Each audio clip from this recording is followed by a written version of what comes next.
제가 지난 주중에 설교를 준비하면서 낭중지추, 여러분 혹시 낭중지추라는 사자성어를 들어본 적이 있으십니까? 제가 지난 주중에 설교를 준비하다가 알게 된 사자성어인데 이런 겁니다. 낭중지추. 주머니 낭자의 가운데 중자, 갈지자의 송곳추자입니다. 낭중지추. 이게 어떤 의미냐면요, 이런 의미예요. 주머니 속에 송곳이 옷을 뚫고 나온다, 이런 의미입니다. 여러분, 이 낭중지추가 어떤 상황에서 나온 사자성어냐면 이 중국 정국 시대 때 진나라가 조나라의 수도를 포위하게 됩니다. 이 진나라가 조나라의 수도를 포위하게 되니까 이 조나라가 빨리 다른 나라에 이제 지원군을 요청해야 되는 거예요. 그래서 이 조나라에 이 지원군을 요청하기 위해 대표자를 선출해서 보내려고 하는데 그 당시에 조승이라는 사람이 있었어요. 이 조나라에. 그래서 이 조승이라는 사람을 보내서 이웃에 있는 초나라에게 도움을 요청하려고 했다고 합니다. 이때 이 조승은 자기 혼자 가면 좀 그러니까 자신이 데리고 있던 식객들을 20명을 뽑아서 같이 데리고 가려고 한 거예요. 근데 이 조승이라는 사람이 20명을 데리고 가야 되는데 아무리 봐도 자기가 데리고 있는 식객 중에 20명이 안 되는 거예요. 자기가 데려갈 만한 사람이 20명이 안 되는 거예요. 19명은 충분히 확실하게 데려갈 수 있는 사람들인데 한 사람이 고민이 되는 거예요. 한 사람이 고민이 되는 거예요. 그때 모수라는 사람이 스스로 추천합니다. 조승에게 손을 들고 나를 데려가십시오. 나를 데려가십시오. 이렇게 셀프 추천을 하는 거예요. 그런데 이 조승이 볼 때는 조금 뜬금없다고 생각한가 봐요. 이 조승이라는 사람이 이 모수라는 사람을 3년을 데리고 있었거든요.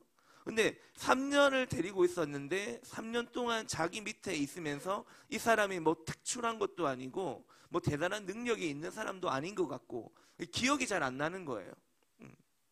그래서 이 조승이라는 사람이 이렇게 이야기합니다. 당신이 3년 동안 내 밑에 있었지만 나는 당신을 특별하게 본 적도 없다. 기억도 잘 안 난다. 당신이 재능이 없기 때문에 내 눈에 띄지 않은 것이 아니냐, 안 띈 것이 아니냐, 이렇게 말을 해요.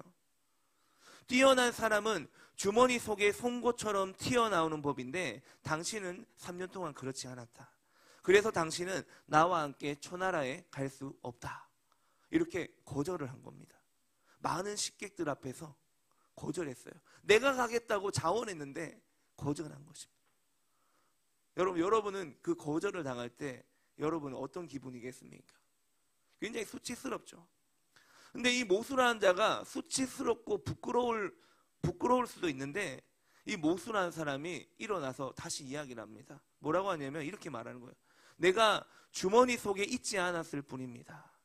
내가 만약에 주머니 속에 있었더라면 송곳의 끝만 주머니를 뚫고 나오는 것이 아니라 몸통 전체가 밖으로 드러났을 것입니다.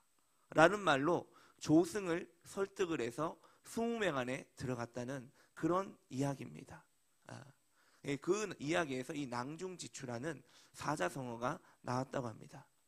이후에 이 모수의 활약으로 진나라의 포위를 물리치고 조나라가 멸망의 위기를 극복했다고 하는데 제가 이 이야기를 읽으면서 설교를 준비하는데 저는 교회가 바로 이런 특성을 가진 공동체라고 생각을 했습니다. 여러분 특히 우리 리빙처치가 앞으로 양산과 부산, 경남을 구원하는 구원의 도구로 쓰임받을 수 있는 그런 교회로 어느 순간에 우리도 주머니 속에 들어간 송곳과 같이 어느 순간에 주머니를 뚫을 뿐만 아니라 몸통 전체가 드러나는 그런 날이 하나님께서 그런 날을 우리에게 허락하실 줄로 믿습니다. 제가 사실 저는 그 주중에 이제껏 개척하면서 그런 생각을 했었어요. 부산 경남을 품고 커버링하는 교회가 되어야 되겠다. 근데 제가 이제 지난주 중에 문득 그 존 웨슬리의 구호가 생각이 났어요. 존 웨슬리는 뭐라고 했냐면은 따라해 보겠습니다. 세계는 나의 교구다. 네. 열방이 나의 교구다.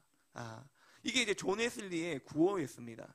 근데 존 웨슬리 당대에는 이게 이루어지지 않았어요. 후배들 목사님들 통해서 이것이 이루어졌는데 저는 문득 제 마음에 이런 야망은 아니고 그냥 거룩한 열정입니다. 우리가 부산 경남 전체를 바라보며 목회하지만 우리가 글로벌 처치가 되어야 되겠다. 근데 여러분, 이거는 제 꿈이 아니라 주님이 주신 비전인 줄로 믿습니다. 제가 주중에 사모한테 이런 말을 했습니다. 우리가 글로벌 처치가 돼야 된다. 그러니까 사모가 믿음이 좋은 거냐, 현실을 보지 못하는 거냐. 믿음이 좋은 거냐, 현실을 보지 못하는 거냐. 저는 믿음이 좋은 건 줄 믿습니다. 다 빼놔도 믿음은 남아야 되잖아요. 예수 그리스도를 믿는 믿음, 그죠? 천국 가는 믿음, 끝까지 남아야 되는 건 믿음이거든요. 그래서 저는 그 믿음을 좀 크게 가지렵니다. 크게 가지는. 여러분, 내가 믿음 크게 가진다고 해서 뭐 누가 욕합니까? 여러분, 믿음은 크게 가지는 것입니다. 꿈도 크게 꾸는 것입니다. 적당하게 우리 사이즈로 꿈을 꾸면 안 돼요, 여러분. 저는 큰 꿈을 가지고 있고 큰 비전을 품어 보렵니다. 왜냐하면 이런 하나님이 하시는 것이기 때문에. 내 입을 넓게 열라 그랬잖아요. 내가 채웁니까? 주님이 채운다 그랬잖아요. 내가 채우면은 나는 할 수 없죠. 하지만 하나님이 하신다고 하시면, 하나님이 더하여 주시면, 하나님이 힘을 실어 주시면 되는 것입니다. 여러분, 우리가 교회 개척 시작할 때도 우리 딱 사이즈에 맞는 80평짜리를 알아봤잖아요. 80평짜리를 알아봤거든요. 맥시멈이 80평이었어요. 그러나 여러분, 우리 여기 전표 공용 면적 포함해서 몇 평인 줄 아세요? 176평입니다. 그래서 176평이에요. 여러분, 하나님은 갑절로 기름 부으신 것입니다. 갑절로 기름 부으신 거예요. 항상 하나님은 우리가 생각하지 못한 일들을 행하시거든요. 그래서 하나님의 역사는 굉장히 다이나믹한 것입니다. 다이나믹한 거예요. 우리가 생각하지 못하는 일들을 하나님은 일으키십니다. 여러분, 우리 교회는 아직 이 세상이 모르고 이 동네가 잘 모른다고 할지라도 하나님은 때가 되면 우리도 송곳이 주머니를 뚫고 나오는 것처럼 이 양산과 부산 경남과 이 지구촌 가운데 빛과 소금의 역할을 하게 하실 것입니다. 구원의 방주로서 일어나게 하실 것입니다. 여러분, 이 교회라는 존재, 교회라는 기관, 세상 사람들이 볼 때는 볼품이 없고, 또 요즘은 교회가 워낙 사회적으로 많은 지탄을 받고 있지 않습니까? 코로나 이후로 더욱더 교회는 점점 약화되고 있고, 또 기독교가 기독교라고 부르지 않고 또 무슨 독이라고 이렇게 비난을 받고 있지만, 또 가나안 성도가 뭐 200만이다 300만이다 이런 시대에 여러분, 하나님께서는 교회를 이 땅에 심기운 씨앗과 같이 이 땅에 하나님 나라를 일으키기 위해서 씨앗으로 사용하고 계십니다. 여러분, 교회는 일어나게 될 것입니다. 그리고 이 세상에서 다시금 빛과 소금의 역할을 감당하게 될 것입니다. 지금도 감당하고 있지만 더 강력한 교회들이 일어나게 될 것입니다. 어제 우리 지금 오순절 10데이 리바이벌 우리 PCN 네트워크 21개 교회가 지금 집회를 하고 있거든요. 제가 그래서 이제 첫째 날은 박우정 목사님이 뉴저지에서 그 온라인으로 설교를 하셨어요. 그걸 제가 어제 쭉 다 듣고, 또 어제 저녁에는 아름다운 교회 인천에 있는 이호봉 목사님이 또 설교하시고 예배하는 걸 제가 또 쭉 다 봤습니다. 다 봤는데, 여러분, 지금 시대의 교회의 키워드는 뭐냐면은, 우리가 불과 10년 전까지만 해도 교회가 어떤 교회가 돼야 되냐, 너 목사님 어떤 교회 세울 거예요? 나는 건강한 교회 세울 거예요. 뭐 이런 이야기 많이 했어요. 어떤 교회가 건강한 교회인지는 잘 모르겠지만 우리 교회는 건강한 교회입니다. 그 기준이 없어. 뭐가 건강한 교회인지 잘 모르는데, 한때는 건강한 교회를 세우는 것이 목회자들의 비전이었어요. 근데 코로나가 지나고 난 다음에 그 슬로건이 바뀌기 시작했습니다. 뭐냐면은 강력한 교회가 세워져야 돼요. 이 코로나 이후 온택트 시대에는 강력한 교회가 세워져야 됩니다. 여러분, 우리 리빙처치는 강력한 교회로 일어날 것입니다. 그리고 또 이번에 우리 어느 권사님이 그러시더라고요. 우리 리빙처치 리치 공동체라고. 리치 공동체, 부유한 공동체. 여러분, 우리 리치 공동체는 부유한 공동체로 일어나게 될 것입니다. 재정적으로, 물질적으로, 수적으로, 양적으로, 질적으로 모든 것이 부유한 교회로, 리치로 일어나게 될 줄 믿습니다. 리치 아주 좋죠. 리치. 네, 저도 리치가 너무 마음에 들었습니다. 리치. 여러분, 우리 교회가 이 땅의 희망이 되어야 될 줄 믿습니다. 우리 리빙처치, 우리 리치 공동체가 이 땅의 희망으로 일어나야 될 줄 믿습니다. 제가 얼마 전에 자녀들하고 이제 차 운전하고 있는데 우리 자녀들이 저한테 이런 질문을 하더라고요. 아버지, 새마을 운동이 뭐예요? 이렇게 물어보더라고요. 새마을 운동. 이 새마을 운동에 관한 이야기를 좀 주고받았는데 저도 이 새마을 운동이 잘 기억이 안 나더라고요. 그래서 뭐 그런 게 있었지, 좋았지, 이 정도로 이야기를 하고 제가 이제 사무실에 와가지고 이 새마을 운동을 좀 찾아봤습니다. 여러분, 1970년대에 일어났던 이 새마을 운동, 농촌의 근대화와 또 경제 발전에 크게 기여했던 이 새마을 운동의 시작, 교회의 영향력이었습니다. 기독교의 영향력, 가나안 농군학교 김용기 장로님의 그 영향력으로 말미암아 국가적인 운동으로 확장된 것이 바로 새마을 운동 아닙니까? 제가 아직도 어릴 때 기억이 나는 것이 저희 동네, 제가 경주 출신이잖아요. 좀 시골이었거든요, 제가. 근데 저희 동네에 쓰레기 수거차가 동네를 지나가잖아요. 그 동네에 쓰레기 수거차가 지나갈 때마다 그 차에서 나는 노래가 있었습니다. 새벽 종이 울렸네, 새 아침이 밝았네, 뭐 이런 노래 불렀어요. 그 다음 잘 몰라. 그리고 또 한 가지 노래가 있죠. 잘 살아보세, 잘 살아보세, 우리도 한번 잘 살아보세, 이런 노래. 그런 노래가 새벽에 쓰레기차가 지나가면서 울렸단 말이에요. 여러분, 그 노래의 가사말대로 우리나라에 새 아침이 오고 그 노래의 가사말대로 우리나라가 잘 살게 되었습니다. 여러분, 이 한국의 우리나라 1970년대 농촌의 발전과 경제의 발전과 근대화의 발전을 이룩하였던 그 새마을 운동의 중심에도 교회가 있었어요. 기독교가 있었다는 거예요. 여러분, 예나 지금이나 아직도 교회는 이 땅의 희망입니다. 여러분, 교회가 이 땅에 소망을 주고 이 땅에 영향력을 줄 수 있습니다. 여러분, 이번에 총선 이후로 차별금지법 그리고 동성결혼 합법화를 법제화하려는 움직임이 굉장히 거세게 일어나고 있어요. 이거 이제 굉장히 거세게 일어나고 있습니다, 지금. 여러분, 이 차별금지법 법안 안에는 LGBT라고 하는 레즈비언, 게이, 바이섹슈얼, 트랜스젠더, 이게 약자거든요. 이 레즈비언은 여자끼리, 게이는 남자끼리, 바이섹슈얼은 뭐냐면 양성애자입니다. 내가 남자도 됐다가 여자, 분명히 생물학적으로는 남자인데 어느 날 여자가 내가 여탕에 들어가려고 하고 어느 날 남자가 돼서 여자를 만나려고 하고 이런 거예요. 그리고 또 트랜스젠더는 성을 수술하는 거죠. 변환시키는 거예요. 이거를 인정하자는 법안이 바로 차별금지법입니다. 포괄적 차별금지법. 이름이 계속 바뀌어요. 계속 바뀝니다. 그러면서 50여 가지의 성소수자를 보호하자는 이런 법안이 그 안에 포함이 돼 있어요. 이 50여 가지의 성소수자라고 하면 소아성애자, 기계성애자, 뭐 온갖 여러 가지 다양한 성 정체성을 인정하자라는 그런 법안입니다. 여러분, 이 법안이요, 국가적으로 통과가 되면요, 가장 위험한 것은 교회입니다. 가장 큰 타격을 받는 것은 교회예요.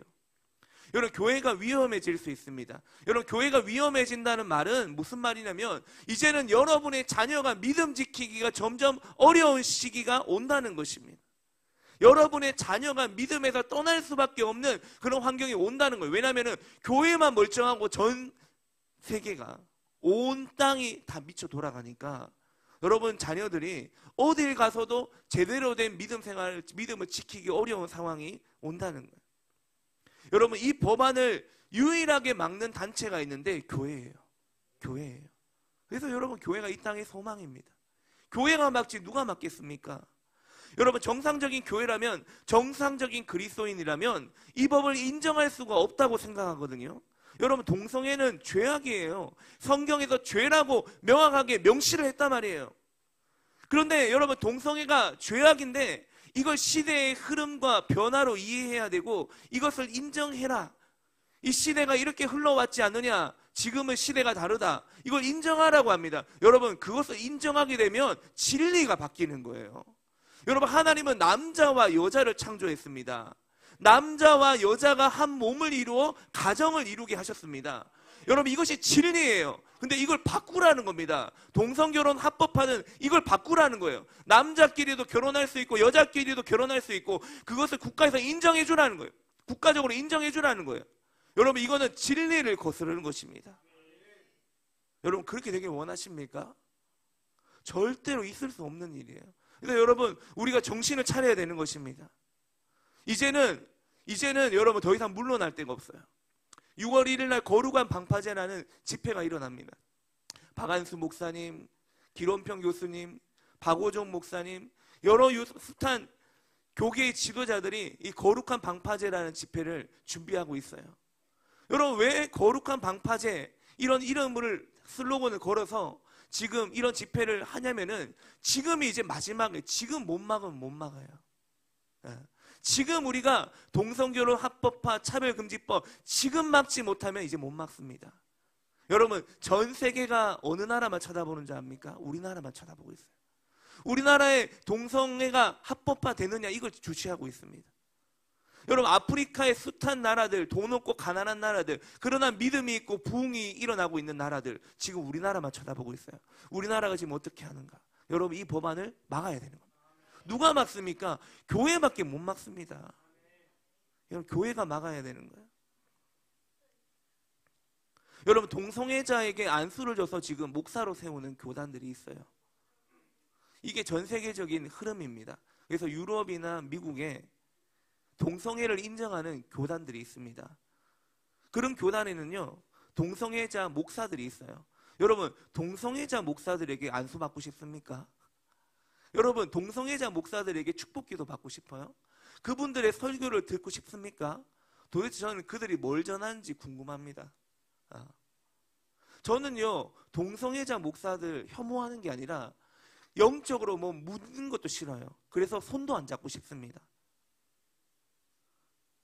그런데 이 동성애자들 목사들이 막 일어나고 있단 말이에요. 그걸 인정한단 말이에요.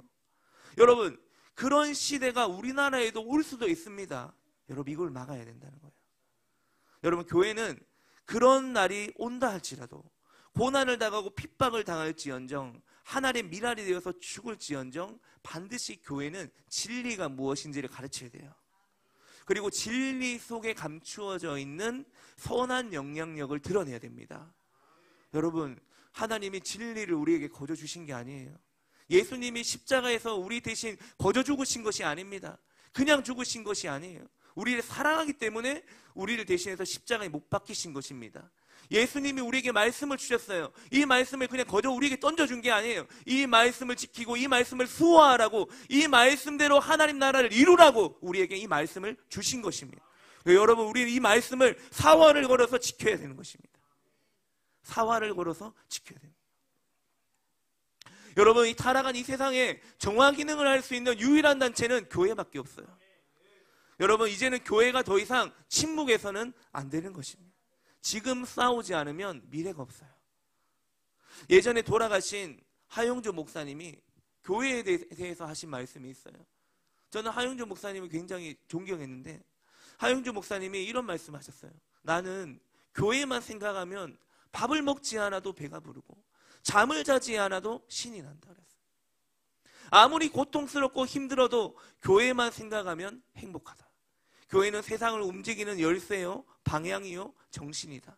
그래서 교회가 타락하면 세상이 타락하지만 반대로 교회가 살아있으면 세상은 희망에 넘친다. 이런 말을 하셨어요. 이 말씀이 늘 제 가슴 속에 있어요. 여러분 교회가 살아나면 세상이 살아납니다. 교회가 깨어나면 세상이 깨어납니다.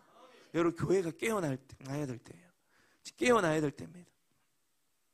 여러분들 중에서는 교회만 생각하면 좀 따분하게 생각을 하거나 심지어는 부담스럽게 여기는 분들도 계실 수 있다고 생각합니다. 물론 이 자리에 계신 분들 중에서는 없다고 생각을 해요.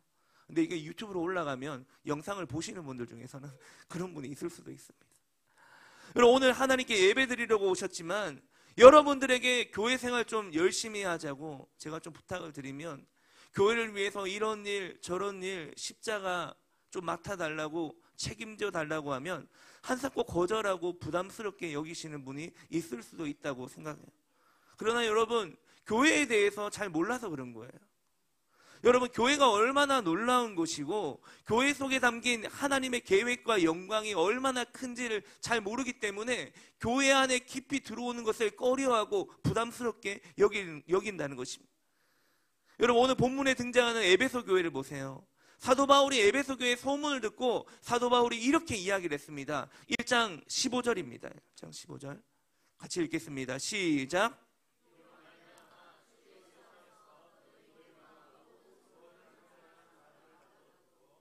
예수님을 향한 그들의 믿음과 성도를 향한 그들의 사랑을 들었다고요. 15절에 좋은 소식을 들은 거죠. 바울이 교회를 개척했는데 에베소 교회에 대한 좋은 소식을 들은 거예요. 여러분, 교회는요 다른 무엇보다 믿음과 사랑으로 소문이 나야 돼요. 할렐루야. 믿음과 사랑으로 소문이 나면요 교회는 부흥이 되게 되어 있습니다. 여러분, 진짜 믿음의 역사를 가진 교회다. 저 교회 리빙처치 사랑으로 가득한 교회다. 여러분, 이런 소문이 나야 될 줄을 믿습니다. 여러분, 진짜 믿음이 있고 진짜 사랑이 있는데 진짜 부흥이 안 되면 그게 이상한 거 아닙니까? 여러분, 안 그래요? 여러분, 이 공동체 안에 진짜 믿음의 역사가 있고 사랑의 수고가 있고 소망의 인내가 있고 그것이 넘쳐나면 여러분, 나도 리빙처치 다니고 싶다, 이런 마음이 들지 않겠습니까? 그러면 여러분, 자연스럽게 교회가 성장하고 부흥하지 않겠습니까? 여러분, 그게 정상적인 거예요. 여러분, 아니, 사랑이 많고 수고가 많고 믿음의 역사가 있는데 교회가 계속 짜부라져요. 그 이상한 거 아니에요? 여러분, 우리 공동체 안에 믿음의 역사가 충만할 수 있길 원합니다. 사랑으로 충만할 수 있길 원합니다. 여러분, 지난 금요일날 우리가 샤바 캠프 다녀왔잖아요. 저녁에 불멍하면서 서로 고백했지 않습니까? 이런 가족 같은 영적인 공동체에 속할 수 있어서 너무 감사하다. 대부분이 다 이런 간증이었잖아요. 대부분이 우리 리빙처치에 속할 수 있어서 너무 감사하다. 저도 너무 감사했습니다. 저는 그게 감사한 것밖에 없어요. 늘 감사하고 늘 행복합니다. 아침에 출근할 때도 행복하고 퇴근할 때도 행복하고, 저는 진짜 그거밖에 없어요. 그래서 더 이상 뭐 할 말이 없더라고요. 우리 성도들하고 같이 또 연합에서 종교인 캠프도 하고 우리가 불멍도 하고 맛있는 것도 먹고, 그것도 너무 행복한데 저는 여러분하고 같이 있는 자체가 너무 행복합니다. 그래서 저는 행복하다는 거예요. 나는 행복자로다. 제가 개인적으로 성경에 나오는 교회 중에 데살로니가 교회를 제일 좋아하거든요. 이 데살로니가 교회를 향해서 사도 바울이 동일하게 이렇게 이야기를 했어요. 너희 믿음의 역사와 사랑의 수고와 우리 주 예수 그리스도에 대한 소망의 인내를 우리 하나님 아버지 앞에서 끊임없이 기억함이니. 이 데살로니가 교회 안에는 믿음의 역사, 사랑의 수고, 소망의 인내가 있다는 것을 내가 늘 기도할 때마다 기억한다는 겁니다. 이 사도 바울이 늘 기도할 때마다 기억한다는 겁니다. 교회 자랑을 한다면 예수님을 향한 믿음, 공동체 안에 서로를 향한 사랑을 자랑해야 돼요. 우리는 여러분, 교회 크기를 자랑하는 것도 아니고 헌금을 자랑하는 것도 아니고 사역도 아니고 심지어 유튜브 구독자도 아닙니다. 아니에요. 여러분, 우리가 교회를 자랑한다면 예수님을 향한 믿음과 우리 공동체 안에 있는 사랑을 자랑해야 돼요. 여러분, 바울이 에베소 교회와 데살로니가 교회의 소식을 듣고 얼마나 기뻐했을까요? 여러분, 바울이 이렇게 기뻐했다면 우리 주님은 얼마나 기뻐하시겠습니까? 여러분, 사도 바울이 기뻐했으면 주님은 더 기뻐하죠. 엄청 기뻐합니다. 이 바울은 기도가 저절로 나왔다고 그렇게 고백합니다. 1장 16절 같이 한번 읽어볼게요. 시작.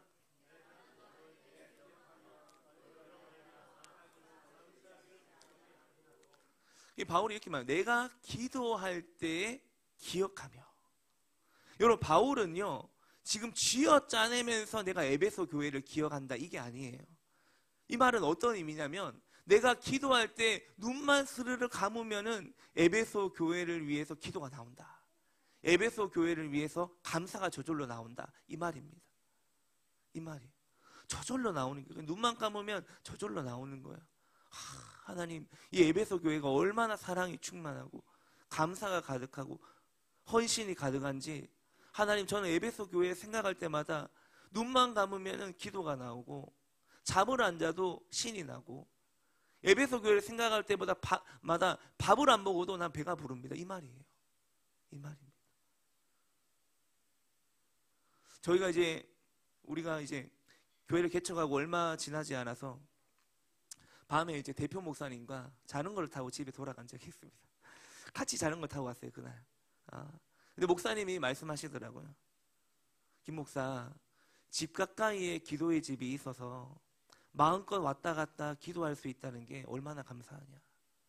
집에서 교회까지 5분 거리고 자전거 타고 왔다 갔다 우리가 자유롭게 기도할 수 있는 처소가 있다는 게 얼마나 감사하냐. 그리고 이렇게 좋은 도시에 좋은 성도들과 함께 개척할 수 있다는 게 얼마나 감사하냐. 그 말씀을 듣는데 눈물이 나더라고요. 여러분, 너무 감사합니다. 그죠? 우리가 함께 이렇게 공동체를 이루고 교회를 세우고 또 우리가 함께 또 캠프도 갈 수 있고 너무 감사합니다. 여러분, 이 감사가 하나님께서 감사 위에 감사를 더하실 줄 믿습니다. 또 새로운 차원의 감사를 우리에게 부어주실 줄 믿습니다.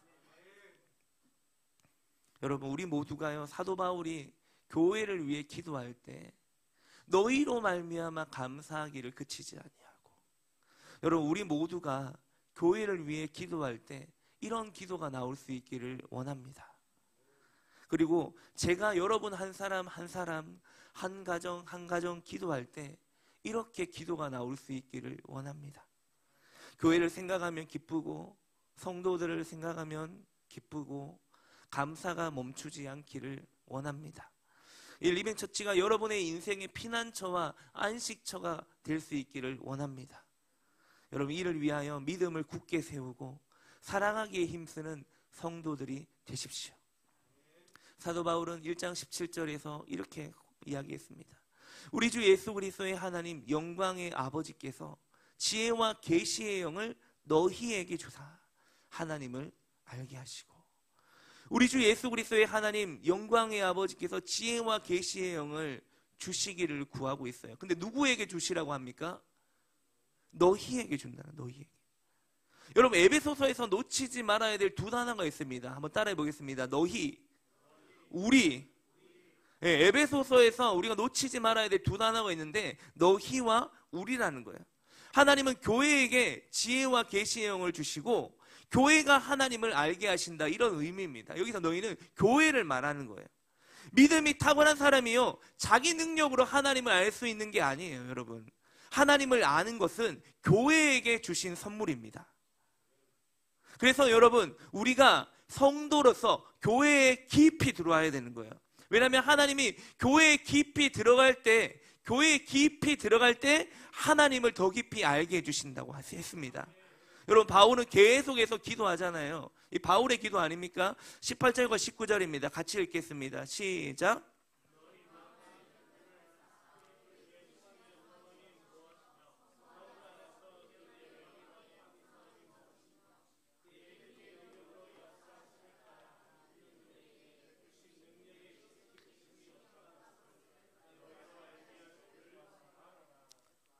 여러분, 바울이 기도해요. 너희 마음의 눈을 밝히사 그의 부르심의 소망이 무엇인지, 성도 안에서 그 기업의 영광의 풍성함이 무엇인지, 믿는 우리에게 베푸신 능력이 얼마나 크신지 알게 해달라고 이렇게 기도해요. 여러분, 여기서 바울의 기도 특징이 한 가지가 있어요. 뭐냐면요, 바울은 지금요 그냥 막 달라고 기도하지 않습니다. 하나님 이거 주세요, 저거 주세요, 이렇게 기도하지 않아요. 여러분, 뭐라고 기도합니까? 바울은 이미 주신 것을 알게 해주십시오, 깨닫게 해주십시오. 이 말은 에베소 교회 성도들이 하나님 아버지를 아직 잘 모르는 상태에 있다는 말이 아니에요. 에베소 교회 성도들은 앞서 그리스도를 향한 믿음으로 사도 바울의 칭찬을 받은 교회입니다. 그렇다면 왜 바울은 에베소 교회 교인들이 하나님을 알게 해달라고 이렇게 기도한 것일까요? 왜냐하면 구원은 완성이 될 때까지 하나님을 아는 지식이 계속 자랄 수 있기 때문입니다. 여러분, 우리의 구원이 완성될 때까지 하나님을 아는 지식이 계속 자라기를 원했기 때문에 바울이 이렇게 기도하는 거예요. 여러분, 지식이 자란다는 것은 단지 하나님을 지적으로 머리로 아는 것 이상으로 하나님 말씀에 온전히 순종하게 되는 것을 말합니다. 여러분, 성령님은 하나님의 말씀에 순종하는 성도에게 하나님이 어떠한 분이신지를 더욱더 분명하게 드러내 주시는 거예요. 여러분, 하나님을 아는 지식은 체험적으로 아는 것입니다. 여러분, 우리가 하나님의 말씀을 공부를 하고 연구를 한다고 해서 알 수도 있어요. 근데 여러분, 그건 제한적이에요. 내가 기도를 통해서 하나님을 알 수도 있습니다. 제한적이에요.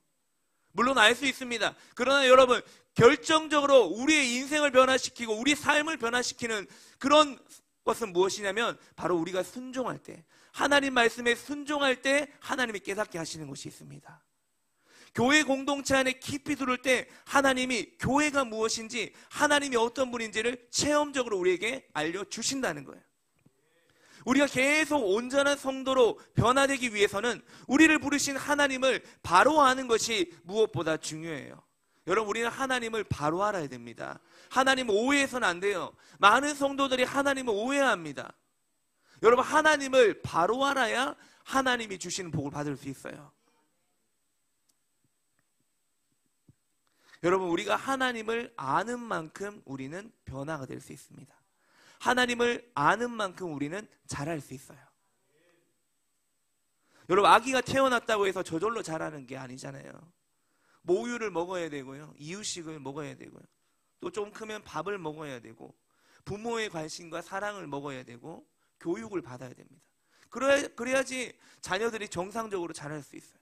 인간다운 인간으로 자랄 수 있어요. 여러분, 신앙도 마찬가지입니다. 교회만 그냥 왔다 갔다 한다고 해서 절대 성장할 수가 없어요. 신앙의 양육을 받아야 되고요, 교회 공동체 안에서 사랑을 받아야 되고요, 사랑을 받았다면 교회 공동체 안에, 몸된 공동체 안에 헌신도 해야 되고요, 헌금 생활도 해야 되고요, 섬겨보기도 해야 되고요, 교회 와서 청소도 해보고 십자가도 져보고 이것저것 십자가도 져보고 그러면서 자라게 되어 있습니다. 여러분, 이것은 하나님이 지식적으로 가르쳐주는 게 아니에요. 이건 기도함을 통해서 깨달을 수 있는 게 아니에요. 우리가 하나님의 말씀에 순종하며 교회 공동체 안에 깊이 들어올 때 하나님이 알려주시는 것입니다. 알려주시는 거예요. 여러분, 하나님은 우리가 계속적으로 하나님을 알기를 원하십니다. 하나님을 아는 지식이 더하기를 원하신다는 거예요. 왜? 하나님을 온전히 바라볼 수 있도록, 하나님을 더 가까이 느낄 수 있도록, 하나님을 체험할 수 있도록. 여러분, 우리 기독교 신앙은 체험 신앙이에요. 우리가 체험해야 돼요. 기도를 통해서도 하나님 알 수 있고, 말씀 연구를 통해 하나님 알 수 있지만, 여러분, 하나님 말씀에 순종하고 교회에 깊이 들어옴을 통해서 우리가 하나님을 체험해야 됩니다. 하나님은 어떤 분인지, 내가 이렇게 말씀에 순종했더니 하나님이 나에게 이런 응답을 주셨고 내가 이런 걸 경험하게 되었다. 이걸 여러분, 우리가 체험해야 돼요. 그래서 우리 신앙은 체험 신앙이 되어야 됩니다. 각 사람이 만난 그 하나님이 있어야 돼요. 믿습니까? 여러분, 하나님은요, 우리가 계속 자라기를 원하십니다. 언제까지 자라야 됩니까? 그리스도의 장성한 분량까지 자라나가야 되는 거예요. 에베소서 4장 13절에 이렇게 말합니다. 같이 읽어볼게요. 시작.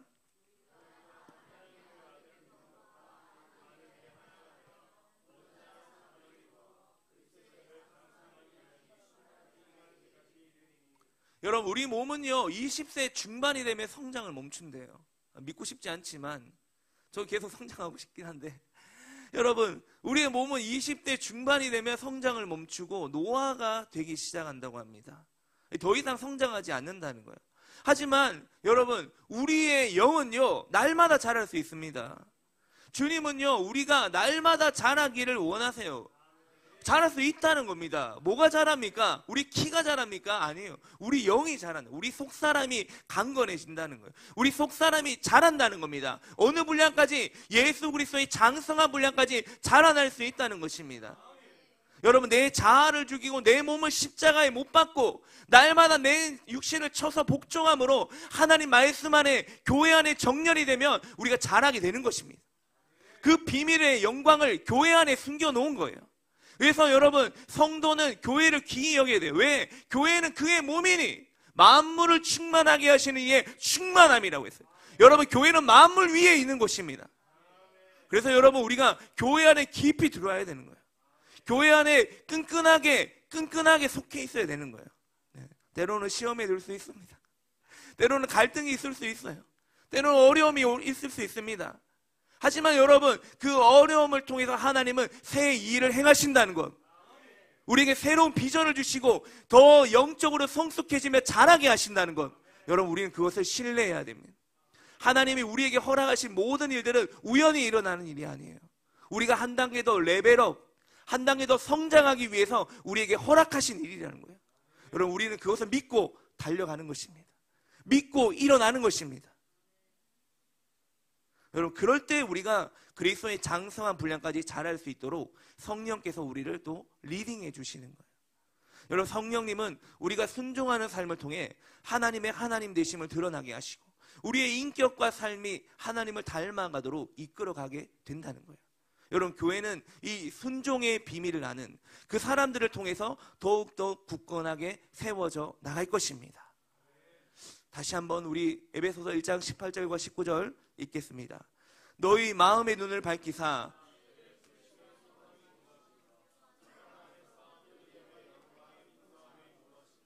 그의 힘의 위력으로 역사하심을 따라 믿는 우리에게 베푸신 능력의 지극히 크심이 어떠한 것을 너희로 알게 하시기를 구하노라.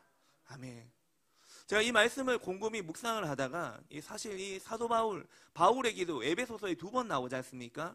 에베소서 1장 17절부터 23절까지 나오고 에베소서 3장 16절인가부터 또 나옵니다. 이 바울의 기도가 2번 나오거든요. 골로새서에서도 나오죠. 근데 제가 이 바울의 기도 에베소서 1장 17절부터 나오는 이 내용, 제가 기도 선포하다 종종 나옵니다. 우리 주 예수 그리스도의 하나님 영광의 아버지께서 지혜와 계시의 영을 너희에게 주사 하나님을 알게 하시고 그 부르심의 소망이 무엇이며 성도 안에서 그 기업의 영광의 풍성함이 무엇이며, 이게 줄줄줄 나오는 게 제가 이제 청년 때부터 이걸 외웠거든요. 늘 외우고 묵상하고 이것으로 아침 저녁으로 선포하고 기도했던 그 기도문인데, 제가 이번에 설교를 준비하면서 너희 마음의 눈을 밝히사, 이 말씀에 제가 꽂혔어요. 너희 마음의 눈을 밝히사.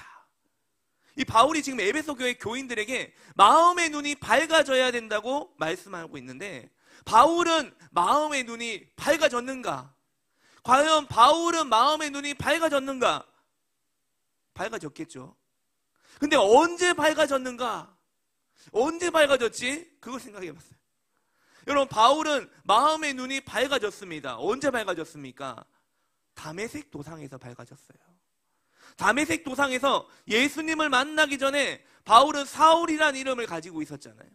사울은 예수 믿는 사람을 잡아 옥에 가두고 핍박하는 일을 제일 앞장섰던 당시의 유대 열성론자였습니다.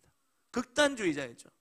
어느 날 여느 때처럼 교회를 핍박하기 위해 다메섹이란 마을로 가다가 예수님이 나타난 거예요. 강력한 빗줄기와 함께 장엄한 소리와 함께 예수님께서 사울 앞에 나타나게 됩니다. 그리고 예수님이 말씀합니다. 사울아 사울아, 네가 어찌하여 나를 핍박하느냐. 여러분, 사울은 누구를 핍박했습니까? 여러분, 사울은 그 당시에 교회를 핍박한 거예요. 교회에 다니는 자들, 예수 믿는 자들을 잡아 죽였거든요. 근데 예수 믿는 자들을 잡아 죽였는데 예수님이 나타나가지고 어찌하여 나를 핍박하느냐.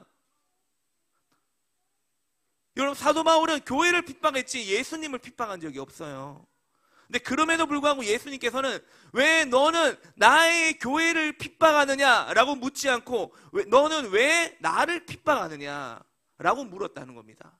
너는 왜 나를 핍박하느냐? 그때 사울에게 교회에 대한 계시가 열려지게 된 거예요. 어떤 계시가 열렸습니까? 아, 예수가 곧 교회구나. 교회가 곧 예수님이구나. 그 계시가 열려진 거예요. 여러분, 그렇습니다. 여러분, 오늘 우리가 교회로 나왔어요. 바로 교회로 나왔다는 건 무슨 말입니까? 예수님 몸 안으로 들어왔다는 것입니다. 여러분, 따라합니다. 우리는 예수님 몸 안에 들어왔다. 여러분, 우리는 예수님 몸 안에 들어온 거예요. 오늘 교회에서 봉사를 합니다. 여러분, 이것은 바로 예수님을 섬기는 거예요. 오늘 남성들이 아침에 일찍 와가지고 철판볶음밥을 준비하고 있어요. 열심히 볶았습니다. 여러분, 기대가 돼요. 예수님의 일을 하고 있는 것입니다. 오늘 말씀에 보면 만물 위에 교회의 머리로 예수님을 세우셨다고 했는데, 여러분 얼핏 보기에는 잘 이해가 안 돼요. 그러나 마음의 눈이 밝아져서 보고 나면 교회는 달라지게 되는 거예요. 그래서 1장 23절에 이렇게 말하잖아요. 교회는 그의 몸이다. 누구 몸이에요? 예수님의 몸이라는 거예요. 교회는 그의 몸이니 만물 안에서 만물을 충만하게 하시는 이의 충만함입니다. 여러분, 이 구절은 이해하기는 좀 어렵지만 교회가 얼마나 놀라운 곳인지를 설명해주고 있는 말씀이에요. 우리가 쉽게 알아들을 수 있도록 설명을 드린다면, 온 만물 안에 하나님의 영광이 다 드러나 있어요. 여러분, 온 만물 안에 하나님의 영광이 다 드러나 있습니다. 여러분, 이번에 샤bat 캠프 때 자연이 주는 안식이 얼마나 큰 것인지를 우리가 경험하고 오지 않았습니까? 저는 꽃만 봐도 힐링이 됐어요. 그 천혜의 자연환경과 높은 산들과 푸른 나무들과, 여러분 그것이 얼마나 아름다웠습니까? 여러분, 그것만 봐도 우리 안에 힐링이 되고 치유가 되고, 또 정자에서 쉴 수도 있고, 저녁에는 불멍도 하고. 여러분, 불멍 그 원적에서 나오는 거잖아요. 몸에 좋은 건지 다 알고 계시죠? 얼마나 힐링이 됩니까? 그리고 아침에 일어나니까 맛있는 우족탕도 준비되어 있고, 얼마나 좋아요. 영육 간의 회복이 되는 시간이었잖아요. 그래서 우리가 자연 속에 들어가 보면 무어라 설명할 수 없는 어떤 감동과 영감을 받게 돼요. 그 감동과 영감이 우리에게 힐링이라는 걸로 다가오는 겁니다. 산속에 들어가거나 바다에 가면 거기서 모든 사람들이 마음이 새로워지고 뭔가 가슴에 뭉클하게 찾아오는 그런 감동들, 자연의 위대함, 장엄함을 보고 뭔가 감동이 오는 것을 느낄 수 있지 않습니까? 왜냐면요, 그 자연 안에 하나님의 영광이 감추어져 있거든요. 그 자연 안에, 그 자연이 주는 안식 안에 하나님의 영광이 담겨져 있거든요. 그래서 우리가 자연에서 샤bat, 안식을 누릴 수 있는 것입니다. 그런데 만물 속에 담겨있는 하나님의 영광과 비교할 수 없는 하나님의 영광으로 가득 차 있는 곳이 교회라는 곳입니다. 여러분, 우리가 몰라서 그동안 교회를 부담스럽게 여기고, 또 때때로 교회 안에 깊이 들어오지 않으려고 한 것이지, 여러분 이 교회의 가치를 알게 되면, 교회의 비밀을 알게 되면 달라지게 되는 거예요. 만물 안에서 만물을 충만하게 하시는 이의 충만. 여러분, 이 세상에서 하나님의 충만하심이 가장 가득한 곳이 교회입니다. 계속해서 교회가 어떤 곳이냐? 1장 22절에 또 만물을 그의 발 아래에 복종하게 하시고 그를 만물 위에 교회의 머리로 세우셨다. 여러분, 교회는 만물 위에 있는 존재예요. 누군가는 이렇게 물을 수 있습니다. 목사님, 정말요? 정말 교회가 만물 위에 지어졌나요? 믿어지지 않을 말씀이에요. 이 세상에서 어떤 만물하고는 비교가 안 되는 영적인 레벨이 있어요. 이건 어나더 레벨입니다. 자연이 주는 레벨과는 다른 그 어나더 레벨에 교회가 있다는 것입니다. 여러분, 왜요? 교회는 누가 세웠어요? 예수님이 세웠잖아요. 여러분, 마태복음 16장에 예수님께서 너희는 나를 누구냐라고 물었을 때 베드로가 이렇게 고백합니다. 주는 그리스도시요 살아계신 하나님의 아들이십니다. 그 고백을 들으신 예수님께서 크게 기뻐하면서 뭐라고 말합니까? 내가 이 반석 위에 내 교회를 세우리니 음부의 권세가 이기지 못할 것이다. 여러분, 예수님은 베드로의 그 고백 위에 교회를 세운 거예요. 그 고백이 바로 반석이라는 것입니다. 흔들 자가 없는, 너의 고백은 흔들 자가 없다. 내가 그 고백 위에 교회를 세우겠다. 여러분, 교회는 예수님이 세우신 곳이에요. 그래서 교회가 존귀한 것입니다. 우리가 교회를 개척할 때 비전 개척 헌금을 했어요. 그 헌금으로 이 초소가 준비가 되었는데, 그러나 여러분, 이 교회당은 우리가 헌금했다고 해서 우리 것이 아닙니다. 여러분, 이 교회는 우리가 헌금하고 우리가 물질을 심었다고 해서 우리 것이 아니에요. 이 교회는 누구의 것입니까? 예수님의 것입니다. 예수님이 내 교회라고 하셨기 때문에, 그리고 교회에 엄청난 권세를 주셨기 때문에 교회는 예수님의 것입니다. 내가 천국 열쇠를 내게 주리니, 이어서 예수님이 말씀하시죠. 여러분, 교회는 단순히 주일날 모여서 예배 드리는 곳이 아니에요. 여러분, 우리는 주일날 교회에 와서 단순히 예배를 드리는 것이 아니라, 예배를 드리는 것이 아니라 우리는 여기서 천국 열쇠를 받는 것입니다. 열면 닫을 자가 없고 닫으면 열 자가 없고, 우리가 예수님의 이름으로 선포할 때 하늘에서 묶이면 땅에서 묶이고 하늘에서 풀리면 땅에서 풀어지는 천국 열쇠를 받는 것이 바로 교회라는 것이에요. 여러분, 교회는 그런 곳입니다. 여러분, 우리가 이곳에서 신앙생활을 함으로 천국 문이 우리 앞에 열려지게 되는 것입니다. 그러므로 절대로 여러분 교회를 무시하거나 비난하거나 허물면 안 돼요. 이따가 교우들을 만나면은 교회에 실망하거나 상처를 받았다거나 교회의 문제를 보고 교회에 대해 굉장히 부정적인 말을 하는 분들을 만날 수가 있어요. 그래서 교회 생활을 소홀히 하거나 무시하거나 심지어 부정하는 이들이 있습니다. 그러나 여러분, 교회를 잘 알지 못해서 그런 거예요. 교회를 잘 알지 못했기 때문에 범하는 어리석은 일입니다. 여러분들이 교회 생활로 인해서 상처가 좀 있다 하더라도 교회에 대해서 비판하고 비난하고 교회를 허무는 일을 해서는 안 돼요. 예수님께서 교회의 허물과 문제를 잘 아시는 분이에요. 그럼에도 불구하고 예수님은 교회를 얼마나 사랑하셨는지 몰라요.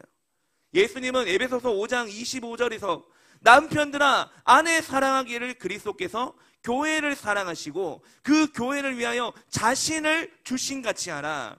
이는 곧 물로 씻어 말씀으로 깨끗하게 하사 거룩하게 하시고 자기 앞에 영광스러운 교회로 세우사 티나 주름 잡힌 것이나 이런 것들이 없이 거룩하고 흠이 없게 하려 하십니다.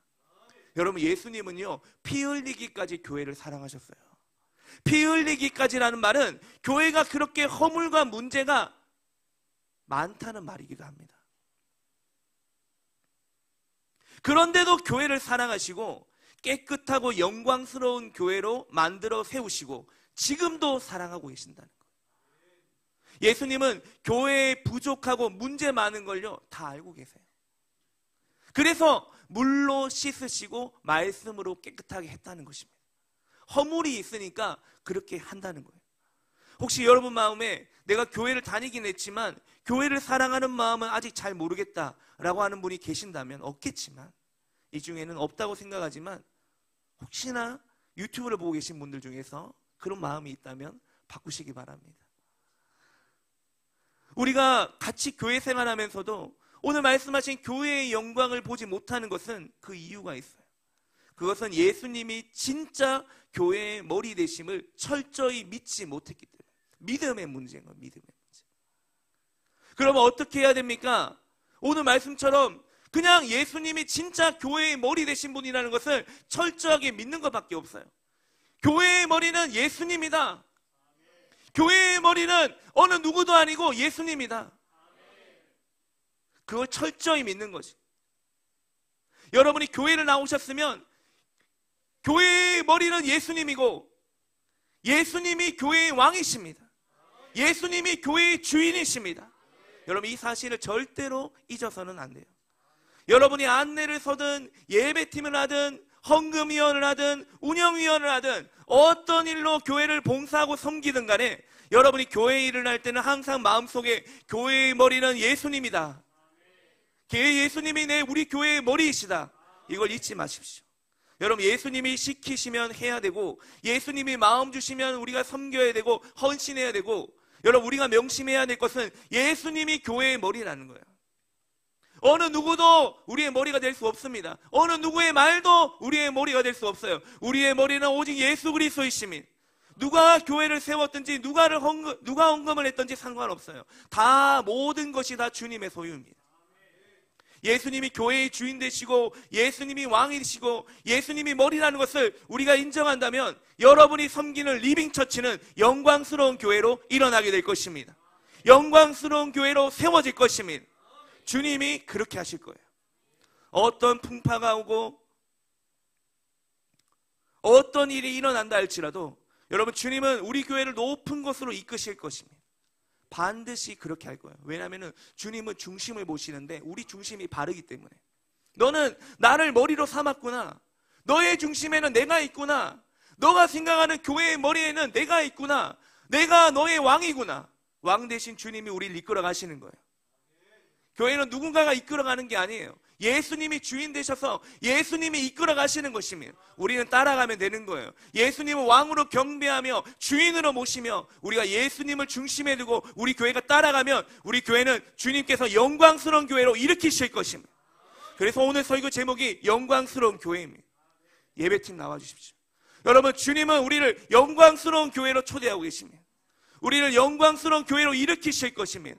우리가 예수님을 우리 교회의 머리로 삼으면 만물 위에 만물을 충만하게 하시는 그 예수님께서 우리를 선하게 인도하시고 영광스러운 교회로 이끌어 가실 것입니다. 우리 이 시간에 함께 찬양할 때 하나님 아버지, 바울이 너의 마음의 눈을 밝히사 그렇게 기도한 것처럼 하나님, 우리 몸된 리빙처치 공동체 우리 마음의 눈을 밝혀주십시오.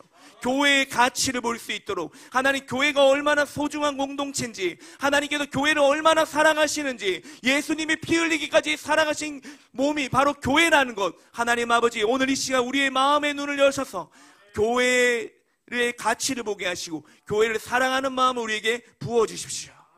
이런 마음을 가지고 우리 함께 내 눈 주의 영광을 보내 함께 찬양하겠습니다.